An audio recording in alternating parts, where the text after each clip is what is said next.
Hello, listeners and viewers. Welcome to another episode on Rising Above Shadows of Abuse, RASA, with your host, Grace Ovba. This is a show where we talk about matters relating to abuse, mental health, society, and culture.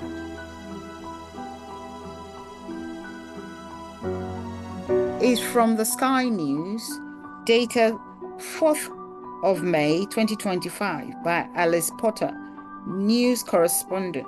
The governments in Scotland and Northern Ireland have set up compensation schemes and paid hundreds of millions of pounds to victims of child sexual abuse, but ministers admit that a similar program for the rest of the UK has been shelved. Sky News can reveal that the government has rolled back on a national compensation scheme for victims of child sexual abuse, despite it being promised under the previous Conservative administration. A national redress scheme was one of 20 key recommendations made by the Independent Inquiry into Child Sexual Abuse, IICSA. But a Home Office report reveals the government has scrapped it because of the costs. Marie, who is 71, suffered alleged sexual, physical, and emotional abuse at Greenfield House Convent in St. Helens, Merseyside between 1959 and 1962 and is still fighting for compensation. As soon as she arrived as a 6-year-old, Marie says her hair was cut off, her name changed, and she experienced regular beatings from the nuns and students.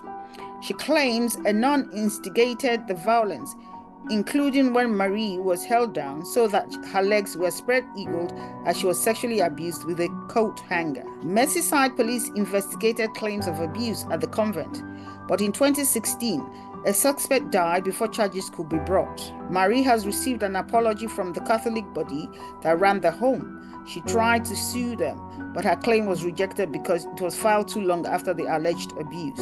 In February, Minister said the law would change for victims of sexual abuse trying to sue institutions for damages, which was a recommendation from the IICSA. Previously, people had to take a civil claim before they were 21, unless the victim could prove a fair trial could proceed despite the time lapse. Campaigners argued for the time limit to be removed, as on average, victims wait 26 years to come forward.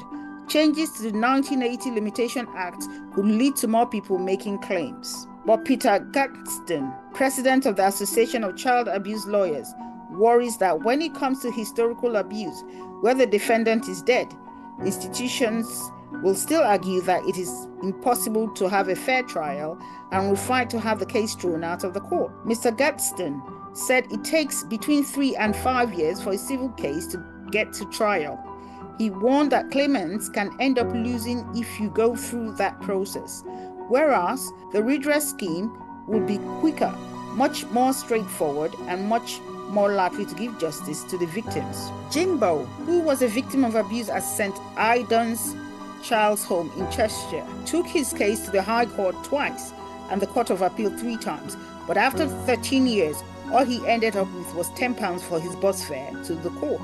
Despite the Lord Justice of Appeal saying he believed that the abuse had occurred, Jimbo lost his claim because of the time limit for child sexual abuse claims to be made. Neither Marie nor Jimbo is likely to benefit from the removal of the time limit for the personal injury claims, which is why Mr. Gadsden is calling on the government to implement a national redress scheme for victims of sexual abuse as recommended by the IICSA. The governments in Scotland and Northern Ireland have set up compensation schemes and paid hundreds of millions of pounds to victims. In 2023, the then Conservative government said a similar scheme will be organised for England and Wales, but the Home Office admitted in its Tackling Child Sexual Abuse progress update that it is not currently taking forward any further steps on the IICSA proposal for a separate national financial redress scheme for all survivors of child sexual abuse. In the current fiscal environment, this recommendation is very difficult to take forward, it added.